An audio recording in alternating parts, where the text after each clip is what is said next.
Assalamualaikum warahmatullahi wabarakatuh. Yang terhormat Ibu Darmina Barus selaku dosen pengapu mata kuliah Bahasa Indonesia. Perkenalkan, nama saya Erni dari Prodi Manajemen A dengan NIM 21011333. Di sini saya akan sedikit menjelaskan materi yang telah dipelajari selama setengah semester ini, yaitu materi yang pertama, hakikat bahasa Indonesia. Yang kedua, ejaan yang disempurnakan. Ketiga, kata dan istilah. Dan yang keempat, kalimat. Sejarah bahasa Indonesia. Rentang waktu proses perkembangan bahasa Indonesia dari awal hingga sekarang tidaklah dalam waktu yang singkat, melainkan dalam tahapan waktu yang berabad-abad lamanya.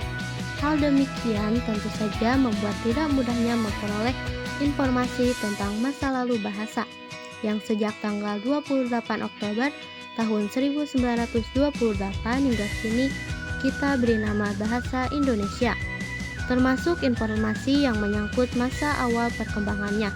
Hal itu disebabkan tidak semua abad pada rentang waktu tersebut memiliki data tertulis yang dapat dijadikan bahan untuk mengetahui awal perkembangan bahasa Indonesia. Kedudukan bahasa Indonesia. Bahasa Indonesia merupakan bahasa nasional seperti yang tercantum dalam teks Sumpah Pemuda dan Undang-Undang Dasar tahun 1945. Pasal 3B Bab 15. Yang pertama, bahasa Indonesia abad ke-7 sampai ke-9. Kerajaan Sriwijaya ditandai prasasti di Kedukan Bukit. Yang kedua, bahasa Indonesia abad ke-14 sampai ke-16. Kerajaan Islam ditandai prasasti Batu Nisan. Yang ketiga, bahasa Indonesia abad ke-17 sampai ke-18. Dalam dua abad ke-17 dan ke-18 terdapat perubahan dan pergantian kondisi di Nusantara. Muncul kesusastraan Melayu dengan acuan Zohor.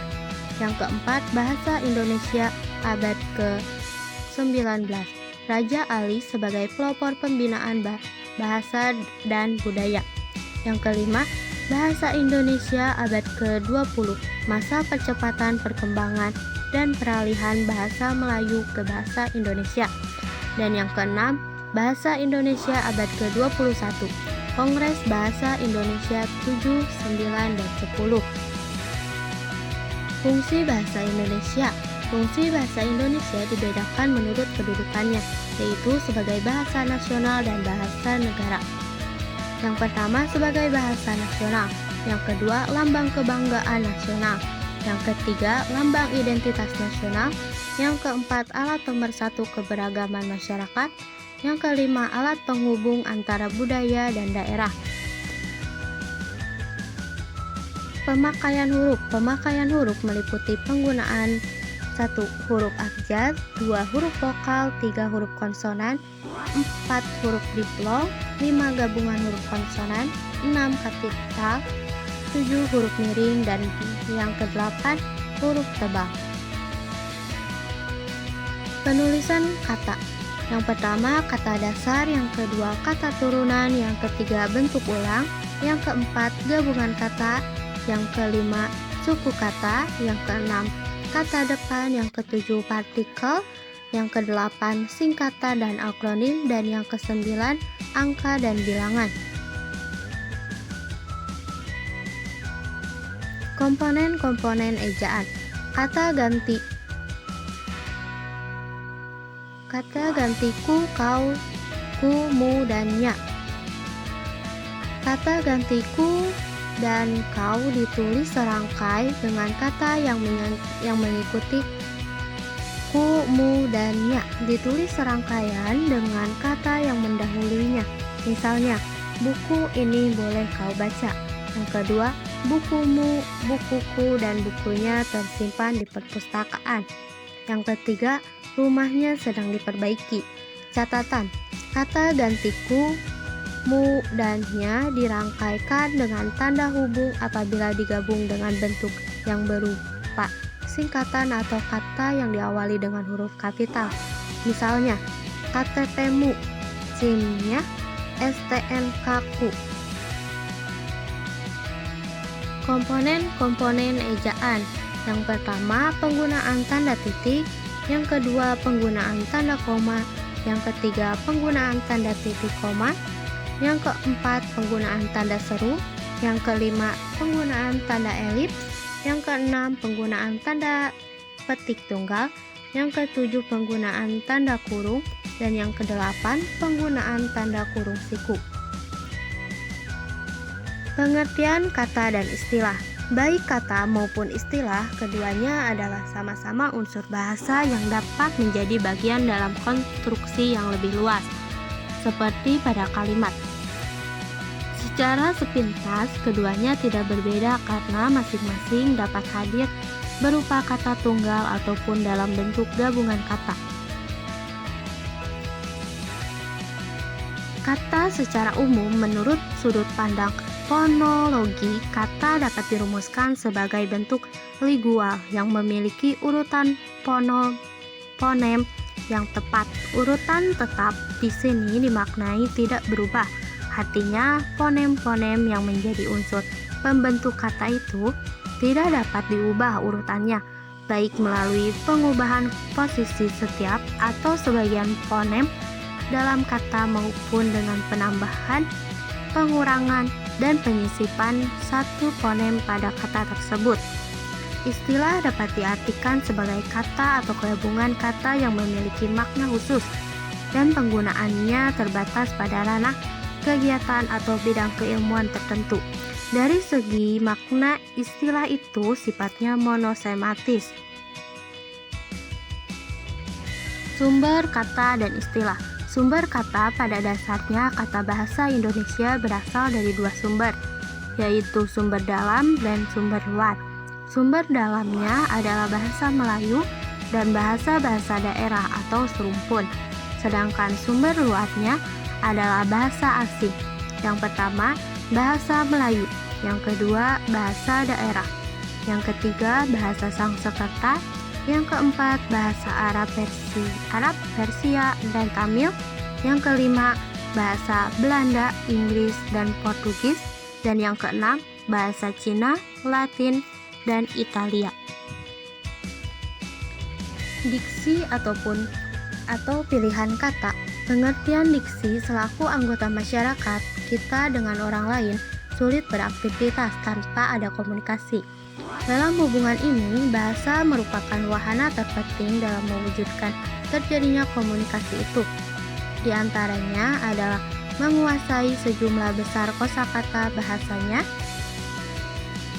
dan menggunakannya dalam rangkaian kalimat yang efektif sebagai wahana penyampaian maksud atau pikiran kepada orang lain.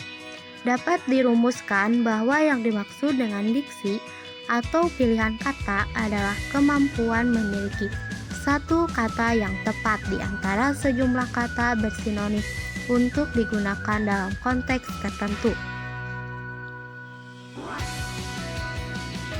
Kesinoniman adalah keadaan yang menunjukkan bahwa sejumlah kata yang berlainan bentuk memiliki makna yang sama, sedangkan sinonim adalah kata yang memiliki makna yang sama atau mirip dengan kata lain yang bentuknya berbeda.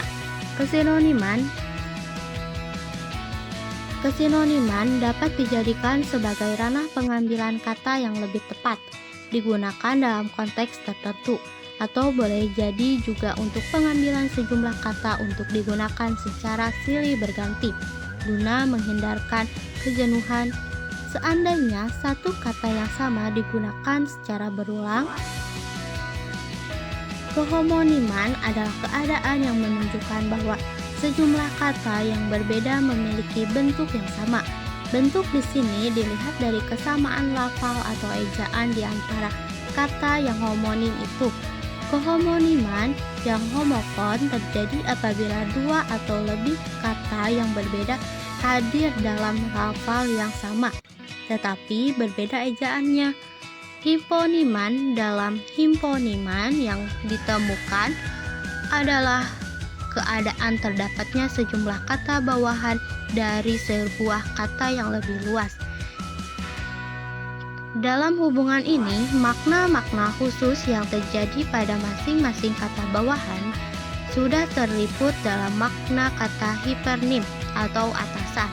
Kata-kata berikut misalnya burung, ayam, itik, angsa adalah hiponim dari kata unggas. Makna konotatif dan denotatif. Makna konotatif dimaksud untuk makna subjektif, penutur atau masyarakat penutur yang diberikan kepada kata tertentu. Makna konotatif dapat juga dikatakan makna yang menyimpang dari makna sebenarnya dari suatu kata. Bentuk ungkapan idiomatik merupakan kesatuan utuh dari unsurnya berupa kata. Jika salah satunya diganti atau dihilangkan, akan berakibat pada rusaknya keutuhan ungkapan idiomatik itu. Kata konkret dan abstrak. Kata konkret adalah kata yang acuannya dapat diserap secara empirik, artinya panca indera kita dapat merasakan kehadiran acuannya. Acuannya seperti terdapat misalnya pada kata-kata tangisan, harum, sejuk, lapuk, mentega, sepeda, surau, dan guru. Sebaliknya disebut kata abstrak apabila acuan kata tersebut sulit atau tidak dapat diserap oleh panca indera. Untuk merasakan kehadirannya, yang berperan adalah pikiran kita. Contoh kata seperti itu diantaranya adalah kerinduan, kemauan, maksud, harapan, ketidakadilan, gagasan, dan kolbu.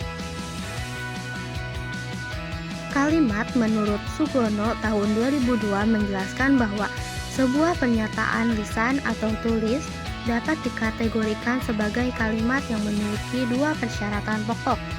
Persyaratan pokok tersebut adalah 1. Unsur predikat. Yang kedua, permutasi atau perubahan urutan unsur kalimat. Setiap kalimat sekurang-kurangnya memiliki predikat. Dengan kata lain, jika suatu pernyataan memiliki predikat, pernyataan itu merupakan kalimat. Sedangkan suatu untaian kata yang tidak memiliki predikat disebut frasa. Unsur-unsur kalimat.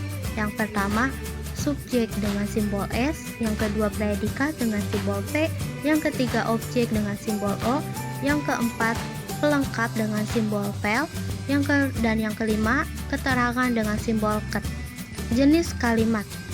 Yang pertama, kalimat tunggal dan kalimat majemuk. Yang kedua, kalimat lengkap dan kalimat tidak lengkap. Dan yang ketiga, kalimat inversi dan kalimat permutasi.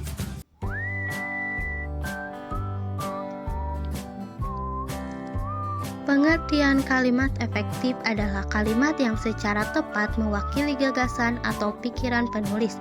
Kalimat efektif harus menggambarkan gagasan penulis secara tepat, sehingga dapat dipahami secara tepat pula oleh pembaca.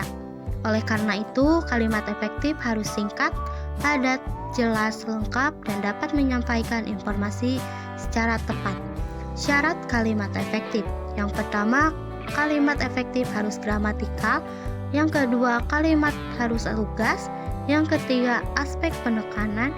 Dan yang keempat, kalimat efektif harus sejajar.